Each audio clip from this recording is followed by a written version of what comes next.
우리 옆 사람과 인사하겠습니다. 나는 존귀한 자입니다. 당신도 존귀한 자입니다. 우리는 존귀한 자입니다. 오늘 말씀의 제목입니다. 스스로에 대한 정체성이에요. 나는 누구냐라고 하는 겁니다. 어떻게 보면 철학적 질문이기는 하지만 내가 누구인지를 안다는 것은 말씀 앞에 비추어 보지 아니하면, 하나님 앞에 비추어 보지 아니하면 내가 나를 잘 모르는 거예요. 그래서 어떻게 보면 내 안에 또 다른 내가 있는 것이고요, 또 내가 나를 스스로 평가하는 것만큼 다른 사람들이 나를 그렇게 평가하고 인정하느냐, 사람마다 나를 평가하는 것이 다 다르기 때문에 자기 자신에 대한 정확한 평가는 참 힘들고 어려운 것 같습니다. 그러나 분명한 것은 나는 거룩한 하나님의 자녀입니다.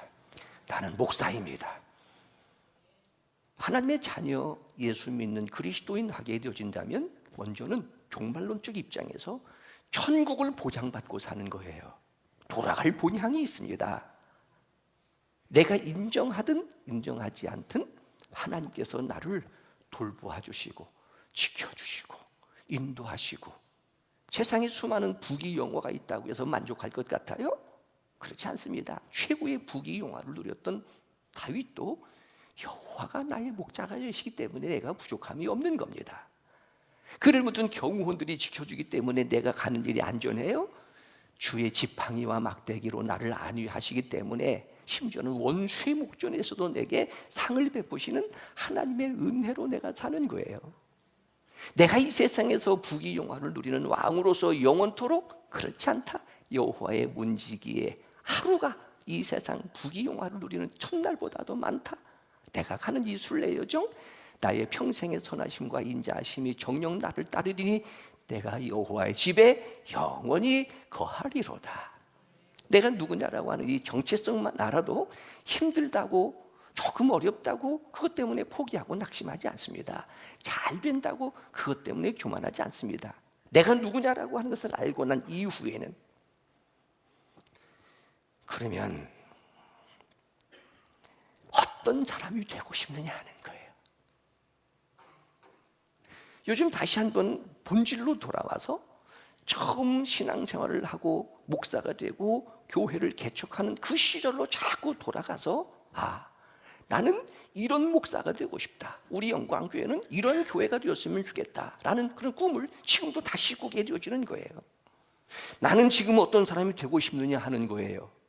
한 번밖에 없는 내 인생을 절대로 낙심하지 않고 가치를 느끼고 보람을 느끼고 의미를 느끼고 행복을 느낄 수 있는 어떤 사람,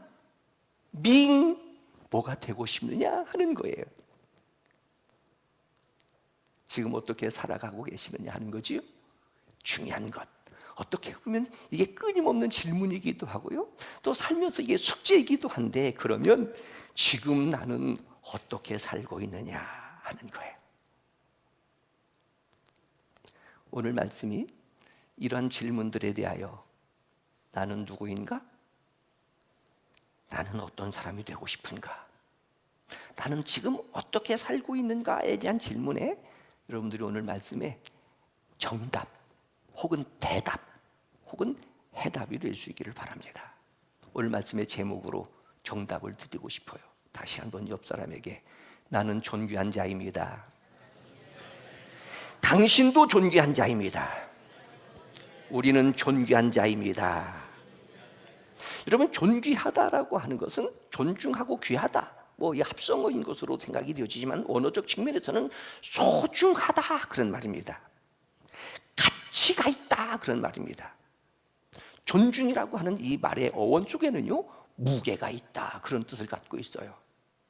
사람의 덩치는 있는데 왜 이렇게 가벼워? 이런 표현도 있고, 조금 별것 아닌 것 같은데 그 사람에게는 중후한 무게감이 조금 느껴진다라고 하는 것이 단어적 측면에서는 존중이라고 하는 단어예요.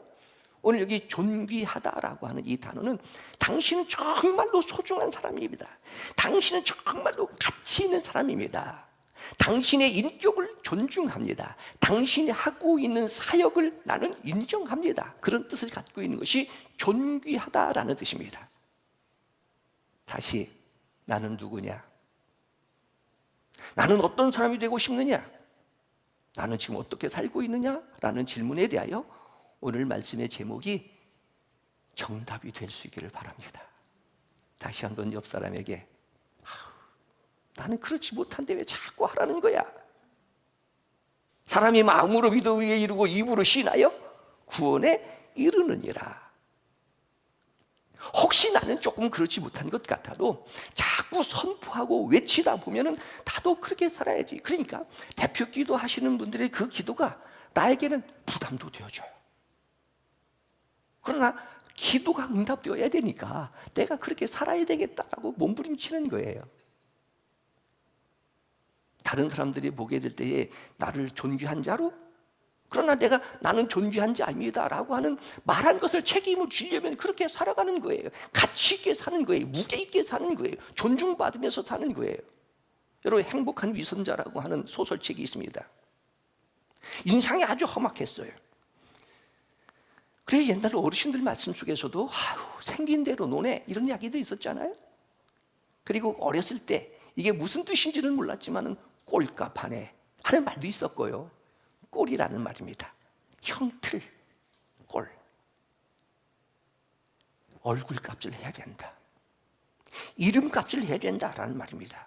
그런데 아주 인상이 험악하게 생긴 사람이 사람들로부터 격리를 갖게 되어지니까 하는 행동이 험악한 행동을 하고 나쁜 행동을 하고 삐뚤어진 삶을 살았어요.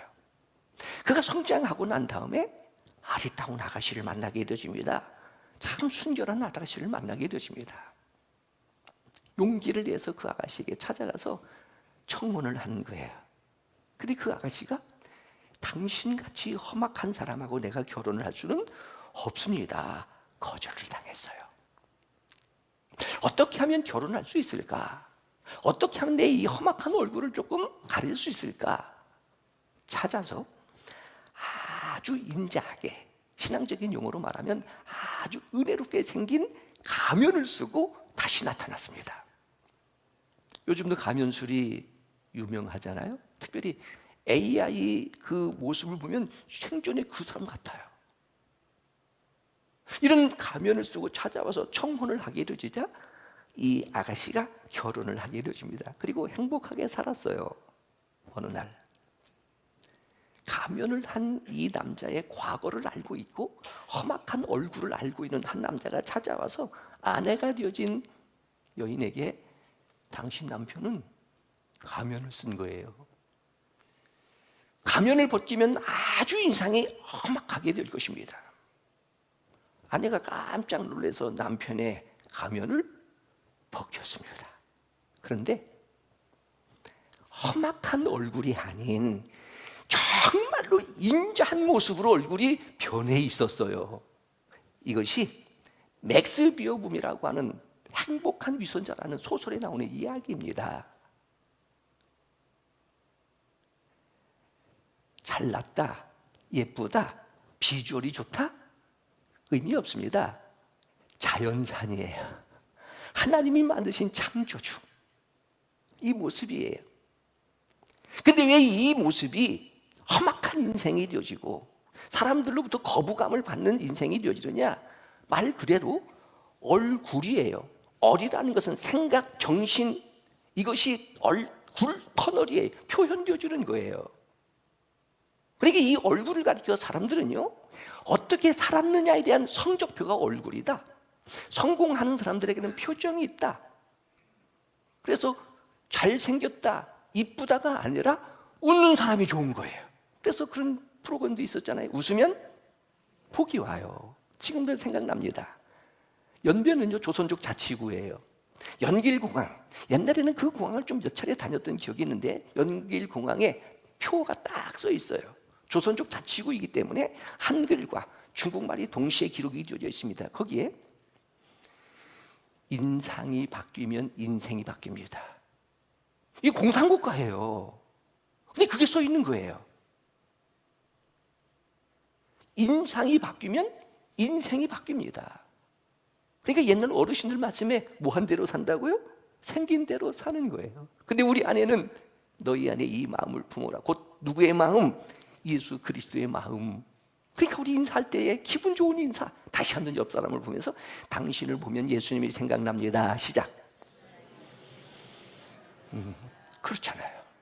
원수 같았던 형 에서가 야복강가에서 밤새도록 기도하고 나니까 형님 얼굴을 보니 누구 얼굴을 보는 것 같네요? 하나님 얼굴을 보는 것 같네요. 그 얼굴이 그렇게 되겠습니까? 내가 그렇게 거듭나고 내 안에 하나님의 형상, 사도행전적으로 보면 성령 충만하니까 누구처럼 보이는 거예요? 하나님처럼 보이는 거예요. 우리가 다 어떤 사람이라고요? 거듭난 그리스도인이라, 거룩한 하나님의 자녀들이라, 영광교회라고 하는 이 공동체에 아주 희망이 되고 소중한 사람이다. 오늘 제목으로 말하게 되어지면 당신은 정말로 존귀한 사람입니다. 다시 한번, 당신은 존귀한 사람입니다. 절대로 실망하지 말고 낙심하지 말고 포기하지 말고, 왜? 세상 끝날까지 내가 너희와 항상 함께하리라. 지금도 살아계신 하나님의 말씀. 빌립보 교회, 바울에게 있어서는 잊지 못하는 참 고마운 교회, 좋은 교회입니다. 유럽에 최초로 세워졌던 이 빌립보 교회가 바울이 복음을 전하다가 감옥에 갇히게 되어지니까 에바브로 디도가 그 교회의 담임 목사급에 해당되어지는 감독자였다라고도 하게 되어지고, 혹은 장로급에 해당되어지는 사람이었다라고 하는 이 에바브로 디도를 파송을 해서 빌립보에서 로마까지 감옥에 가 있는 이 바울을 매일 면회하면서 돕습니다. 오늘 내용이 바로 그런 거예요. 지난주에 말씀드렸던 디모데도 믿음의 참 아들, 그는 진실한 자, 복음을 위한 나야 동역하는 자, 그는 여러 가지의 연단을 통해서 검증된 자. 그러니까 바울이 비록 감옥에 갇혔지만 복음을 전하는 하나님의 일에 교회의 사역이 중단되는 것은 아니었습니다. 그는 신체적인 그런 자유를 빼앗겼지만은 지금 디모데와 오늘 봉독한 말씀 에바브로 디도를 통해서 하나님의 나라가 확장되어지고 복음이 전파되어지고 교회가 세워져 가고 있는 거예요. 이게 교회의 특성이에요. 여러분, 제가 이 교회를 지키고 제가 이 교회를 책임지는 것, 그렇지 않습니다. 디모데와 같은 성도, 에바브로 디도와 같은 사람들이 각자의 위치에서 이렇게 믿음을 지켜가니까 영광교회라고 하는 이 공동체, 단순히 지상의 교회가 아닌 천상교회를 뿌리로 하고 있는 우리 영광교회를 통하여 이 땅에 하나님의 나라가 확장되어지고 또 하나님의 백성들인 거룩한 성도들 여러분들을 지키고 보호하고 말씀으로 양육되어지는 이런 공동체를 이룰 수 있게 되어지는 겁니다. 그러니까 사람들이 나를 알아주지 못해도, 내가 특별한 어떤 헌신도가 없다 할지라도 하나님이 보실 때는 오늘 말씀처럼 어떤 자라고요? 존귀한 자라. 에바브로 디도가 스스로 나는 존귀한 자다 이렇게 말하지 않습니다. 그리고 단순히 에바브로 디도만 존귀한 자가 아니라 29절의 말씀에 보면 그를 기쁨으로 영접하고 라는 그런 말씀과 함께 이와 같은 자들을, 29절까지 이와 같은 자들을, 그러니까 에바브로 디도와 같은 자들이 또 많이 있었다는 거예요. 혹 교회를 떠났다가 다시 돌아온 자들도 있었을 것이고, 교회를 찾아오는 자들도 있었을 것이고, 그 교회를 지키는 자들도 있었을 것이고, 그러니까 이와 같은 자들을. 그러면 바울이 에바브로 디도에게만, 바울이 빌립보 교회에게만 그렇지 않습니다. 이게 성경의 독특한 특성이에요. 성경은요, 하나님의 말씀은, 지금도 살아계신 하나님의 말씀은 시대와 공간과 문화와 사람을 초월하여 지금 우리 교회에게 하시는 말씀이고, 나에게 하시는 말씀이고, 시제적 측면에서는 구약이 과거이지만 아브라함에게 맺은 그 약속이 지금 어제나 오늘이나 영원토록 동일하신 카오스적인 하나님께서 우리에게 하시는 하나님의 말씀이기 때문에 항상 성경은 현재고 예언이에요. 미래이고요. 그러니까 오늘 이 말씀이, 하나님이 나를 존귀한 자로 여기는구나. 성령의 감동으로 기록되어진 바울의 서신뿐만이 아니라 하나님께서 바울을 통해서 에바브로 디도는 존귀한 자, 지금 빌립보 교회 성도들 초대교회 때의 그 핍박과 고난 속에서도 믿음 지키고 예배 드리고 있는 모든 존귀한 자들을 어떻게 여기라고요? 말 그대로 존귀히 여겨라. 자, 우리 옆 사람에게 당신을 존중합니다. 다시, 당신을 존중합니다. 그래, 왜? 존귀한 자들 서로 존중하자. 그리고 오늘 29절의 말씀에 보니까 어떡하라고요? 기쁨으로 영접하라. 기쁨으로 영접하라. 오늘 1차적으로 에바브로디도라고 하게 될 때에 오늘 말씀에 보면 에바브로디도가 지금 로마에 와서 바울을 돕다가 그가 풍토병에 걸리게 되어집니다. 죽을 병에 걸리게 되어져요. 근데 지금 이 에바브로디도를 사자라 했으니 파송한 이 빌립보에서 지금 걱정과 염려와 근심을 해요. 그러니까 에바브로디도와 바울이 지금 본 교회인 이 빌립보 교회의 성도들이 내가 병들어서 고통당하는 것을 보고 근심하고 걱정한다는 것을 생각해서 지금 다시 돌려보내야 되겠다. 그러니까 다시 돌아오는데 건강하게 갔다가 지금 어떻게 돌아오는 거예요? 병든 몸으로 돌아오는 거예요. 성공적으로 나갔다가 지금 실패하고 돌아오는 것처럼 건강하게 나갔다가 지금 병든 몸으로 돌아오는 이 에바브로디를 어떻게 하라고요? 기쁨으로 영접하라. 이 영접이라고 하는 것은요, 예수를 영접하는 것처럼 영접하는 자, 곧 그 이름을 믿는 자들에게는 하나님의 자녀가 될 열렬히 환영하는 거예요. 내 안에 오시옵소서. 내 마음의 주님이십니다. 나의 왕이십니다. 에바브로디도, 병든 에바브로디도가 교회로 다시 돌아오게 될 때에 치료해주고 격려해주고 위로해주고 먹을 것 주고 환영하라라는 말입니다. 왜? 존귀한 자들이니까.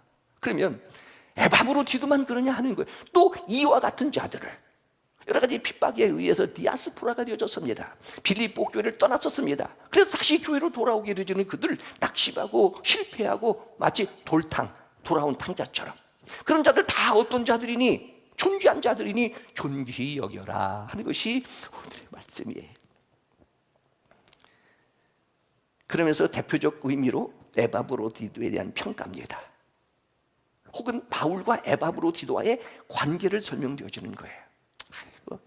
남들이 나를 어떻게 평가하든 그냥 내가 편한 대로 인생 사는 것이지 어차피 인생은 자유야. 여러분, 만약에 그렇다면 그건 인격자가 아닙니다. 혹시 이전에는 그랬어도 내 마음속에 정말로 하나님 사랑하고 믿음으로 살고 교회 사랑하는 그런 마음을 갖게 되어진다면 옛날에는 험상궂게 되어졌어도 어떻게 되어진다? 잘생기지는 못했어도 인자게 은혜롭게는 변화되어질 수 있다. 누구든지 그리스도 예수 안에 있으면 이전 것은 지나갔으니 보라 새 것이 되었도다.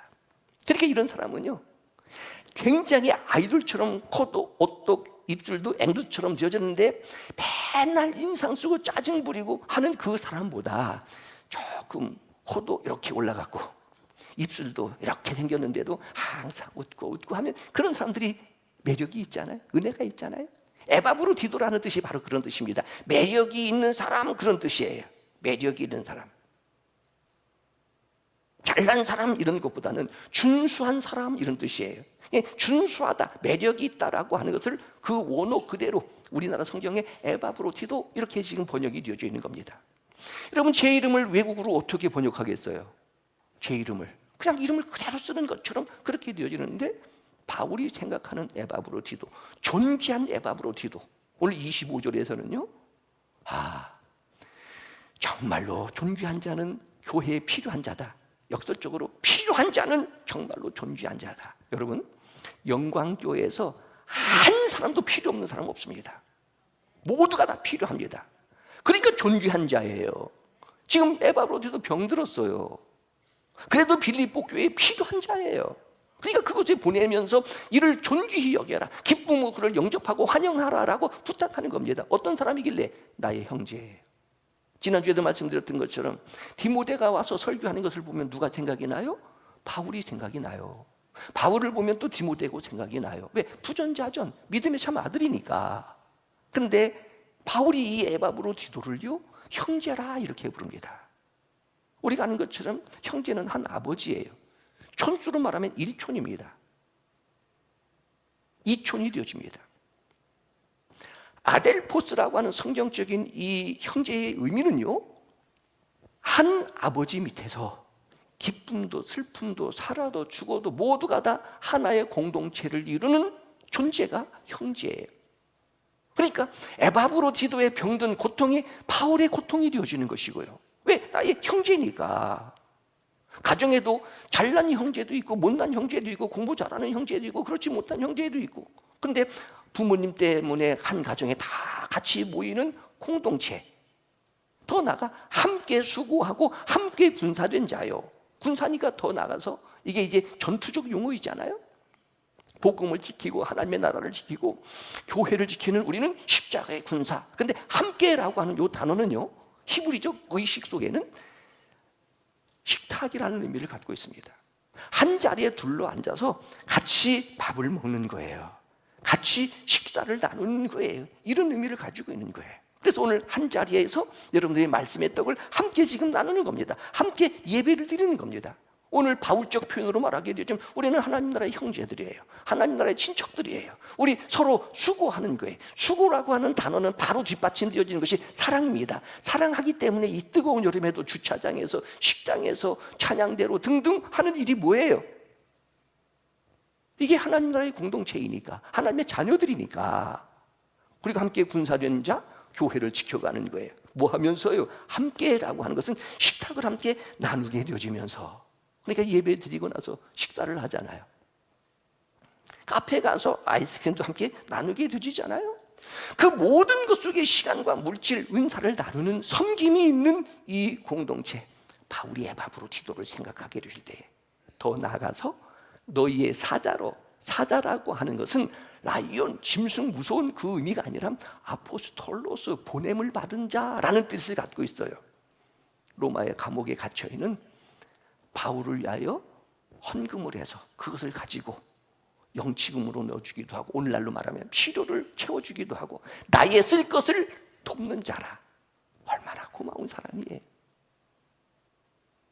근데 오늘 말씀에 보게 되어지면 이러한 일들이 마지막 30절의 말씀에 보면 누구 일이라고요? 그리스도의 일을 위하여. 이게 원리라고 말씀드렸습니다. 여러분들이 각자의 위치에서 섬기고 봉사하는 것이 목사를 위해서 한다? 전혀 그렇지 않아요. 행정상, 조직상 목사가 이 교회 대표자이기는 하지만 이 교회 주인은 누구이시다? 장로교회니까 장로가 주인이에요? 그렇지 않습니다. 금요일날 말씀드렸던 것처럼 교회의 장로는 엘더의 엘더, 어르신, 나이 드신 분. 장로교하게 될 때는 프리스비테리언이라고 하는 거예요. 이 교회의 주인은 누구이시다? 주님이시다. 누구에게 하듯? 죽게 하듯. 근데 죽게 하는 그 현장이 뭐예요? 차량 운전하게 되어지고, 주차하게 되어지고, 혹은 식당에서 봉사하는 이 모든 일들이 목사의 책임이니까 목사가 해야 할 일들을 돕는 좋은 통역자들이 되어지는 거예요. 그러니까 저는 고마운 것이 되어지는 것이고요, 여러분들은 그것이 믿음이 되어지는 것이고요. 이러한 이 에바브로디도를 존귀히 여겨라. 이와 같은 자들을 존중하고 환영하고 귀하게 여겨라. 더 나아가 오늘 말씀해 보면 에바브로디도가 너희를 사모한다 하는 표현이 나옵니다. 빌립보 교회를 사모해요. 26절. 그가, 에바브로디도예요, 너희 무리를 간절히 사모한다. 이런 이 사모한다라고 하는 이 표현은 이게 연인적 표현 아니에요? 나는 그녀를 사랑해. 나는 그녀를 사모해. 신부인 예수 그리스도, 신랑인 예수 그리스도, 신부인 교회. 근데 교회라고 하는 단어는 이게 여성 명사예요. 사모하는 거예요. 멀리 떠나 있던 에바브로디도가 병들고 나니까 교회가 그리워요. 이 교회에서도 에바브로디도가 병들었다는 소식을 듣고 얼마나 근심해요. 근심하는 것은 어이구 큰일 날 내 정도가 아니라 뭐 하는 거예요? 그를 위하여 기도하고 걱정하고, 이런 이 교회를 에바브로디는 그는 사모한다. 사모한다. 이런 마음이 있느냐 하는 거예요. 지금은 세월이 흐르고 여러 가지 시대적인 변화 속에서 오해도 될 수 있겠지만은, 처음에 교회를 개척하고 제가 30대, 40대는요, 전도할 때 우리 목사님 보러 오세요라는 전도도 있었어요. 그냥 들었던 얘기예요. 이제는 이 폭염으로 너무 더우니까 어린 시절에 그 더웠던 여름이 생각이 나요. 어머니가 미숫가루에다가 이렇게 설탕 터가지고 흔들어가지고, 저희 집이 큰 도로 옆에 있는 바로 뒤쪽에 있는데 버스가 서서 그 기사가 저희 어머니가 미숫가루 해주는 것을 타고 가서 먹고 갔어요. 왜냐하면 제가 어렸을 때니까 어렸을 때 많이 귀여웠던 것 같아요. 버스를 타면 차장이 있었어요. 옛날에는 차장이 버스비를 안 받아요. 얘기하다 보니까 기사가 이씨요, 우리 어머니가 또 이씨요. 얘기하다 보니까 더운 여름에 차를 세워놓고 집에서 미숫가루도 타먹고 가게 되어지고, 수박, 별로 맛도 없었던 수박인데 거기다가 사이다를 넣고 당원을 넣고 좁아가지고 소위 말하는 수박 화채를 만들었던 그런 시절들이 생각이 나는 거예요. 그러다 보니까 교회도 마찬가지. 30대 때 교회를 서너 번 옮기면서 그 시절에 그런 이유로 이렇게 교회를 옮기게 하시는 하나님의 은혜, 그러니까 교회가 성장될 수 있었던 요인 중에 하나라고 저는 생각이 되어져요. 지금도 그렇게 하라는 말은 아니지만 목사님을 만난 것이 내 생애의 최고의 행복입니다. 제가 옛날에는 그랬어요. 지금 나이 들고 이제 그때 서울에서 내려올 때는 안경도 안 썼어요. 머리도 이렇게 안 벗어졌었어요. 머리도 휘어지지도 않았었어요. 얼마나 팽팽하고 싱싱하고 그렇게 했겠어요? 지금도 저기서 예배드리고 앉아있는 유영수 집사님 보니까 그때 총각이었어요. 혼인예식 다 치르고 신혼여행 갔다 오고 계룡 아파트 좀 안 한 데서 침대에 놓고 둘이 앉아가지고 같이 예배드리고 그렇게 시작했더니 지금 보니까 늙었어. 머리도 희끗희끗하게 되어지고, 늙었다는 말은 바꿔 말하면 이제 병들어 가는 거예요. 이런 것들이 아름다운 추억이 되어진다. 그런데 예수 믿는 사람은요, 지난 과거가 후회가 아니라 간증이 되어진다. 그러니까 내가 힘들고 어려울 때, 기쁘고 좋았을 때 내가 사모하고 그리워하고 찾아가고 돌아갈 곳이 있다는 것이 얼마나 큰 복이냐. 종말론적 측면에서는 돌아갈 우리의 본향이 있어요. 저는 개인적으로 이 노은지구 개발되어진 것을 아주 아쉽게 생각하는 사람이에요. 그냥 옛날 충청남도 대덕군 유성면 노은이 359번지 그냥 그대로 있었으면 좋겠다. 왜? 그곳에서 자랐던, 그곳에서 만났던 그런 고향 사람들을 그리워하게 되어지니까, 개발되어지니까 다 뿔뿔이 흩어지게 되어진 거예요. 에바브로디도 사명을 가지고 로마에서 바울을 돕는 이 사명을 감당하지만 병들고 나니까 빌립보 교회가 그리운 거예요. 사모하는 자라. 그가 돌아가면 너 병들었으니까 오지 마라가 아니라 그를 기쁨으로 환영하고 그를 존귀히 여겨라. 바로 에바브로디도의 모습입니다. 그리고 에바브로, 여러분 이제 나중에 산상수훈의 팔복을 공부하게 되어지겠지만 오늘 내용에 보게 되어진 하나님이 그를 긍휼히 여기셨다. 27절 말씀입니다. 하나님이 그를 긍휼히 여기셨다. 그런데 긍휼히 여기는 자는 복이 있나니 하나님이 그를 긍휼히 여기실 것이며 신문대로 거두는 거예요. 그러니까 이 에바브로디도의 영성, 에바브로디도의 인격, 사람들을 보면은 친절하게, 배고픈 자들을 보면 먹을 것이 있고, 추운 자들을 보면 입을 것을 주고, 병든 자들을 보면 가서 찾아가서 약을 사주고 긍휼히 여기셨다. 그래서 바울이 젊었을 때 성경을 기록할 때는 나는 예수 그리스도의 종된 사도 바울은 하면서 은혜와 평강이 너에게 있을지어다 라고 서신했다가 종말에 기록을 했던 디모데전서, 디모데후서, 디도서에 보게 되어지면 은혜와 평강 가운데 긍휼이라고 하는 것이 들어가 있어요. 하나님이 나를 긍휼히 여기셨다, 자비를 베푸셨다, 불쌍히 여기셨다. 하나님께서 이 에바브로디도를 긍휼히 여기셨다라고 하는 것은 물론 1차적 측면에서는 병든 것을 치료해 주셨다는 의미도 있겠지만 그래도 에바브로디도는 또 죽었어요. 결국은 늙어서 죽는 것은 병들어 죽는 거예요. 이어령 교수가 얘기했던 것처럼 젊은이들아 니들도 늙는다. 젊은이들아 니들도 늙는다. 노인들은 늙으면 죽는다. 어떻게 보면 평범한 얘기인 것 같지만 이게 진리가 아니겠습니까? 긍휼히 여기셨다는 말을 이렇게 해석하고 싶어요. 그의 삶을 하나님이 치유해 주셨다.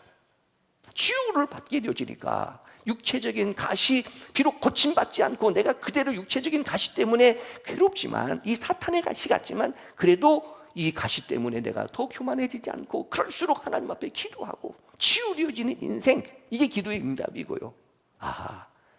이렇게 하나님이 긍휼히 여기시는 자를 너희들이 어떻게 하라고요? 기쁨으로 환영하라. 그리고 존귀히 여겨라. 마지막으로 한 가지 좀 강조하고 싶은 내용, 특별히 10명의 안수집사 후보자들이 지금 준비되어지고 있고요. 40명의 권사들이 지금 준비되어지고 있는 이 현실, 또 앞서 직분을 받고 있는 여러분 모두가 다 존귀한 자라, 존귀한 자라. 30절 말씀입니다. 그가 그리스도의 일을 위하여, 여러분 지금까지 말씀드렸던 것이 십자가를 지고 노방 전도를 하고 군중 집회를 하고 심지어는 세례받고 구원받은 자들이 마치 베드로가 설교하니까 3,000명, 5,000명이 어찌할고 회개하고 돌아오는 그런 일들이 아니라 겨우 한 일이 뭐예요? 감옥에 가 있는 바울의 필요 쓸 것을 도와준 것뿐이에요. 그리고 병들었어요. 그런데도 30절의 말씀에 보니까 그가 그리스도의 일을 위하여 죽기까지 이르러도 자기의 목숨을 돌본다. 돌보지 않는다라는 말은, 돌본다라는 의미는요, 던진다는 말입니다. 마치 도박하는 사람들이 주사위를 던져버리듯이 맹수 앞에 자기의 생명을 던지는 거예요. 아주 위협에 노출되어지는 거예요. 어떤 위험이 있어도 그거 돌보지 않고 나를 섬기는 누구의 일에? 너희의 일에, 교회의 일에 부족함을 채우려 함이니라. 모두가 다 부족하지만 스스로 느껴지는 한계예요. 내가 부족하구나. 그래서 제가 언젠가 말씀드렸어요. 새벽 기도 때도 뭔가를 내가 결정해야 될 때가 올 것도 같다.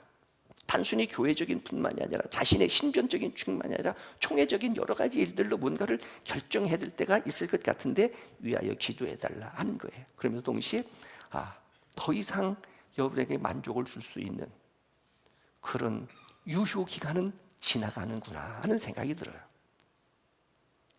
그리고 오늘 말씀, 부족함을 채우는데 자기의 생명을 걸고 목숨을 걸고 그렇게 되어지는 거예요.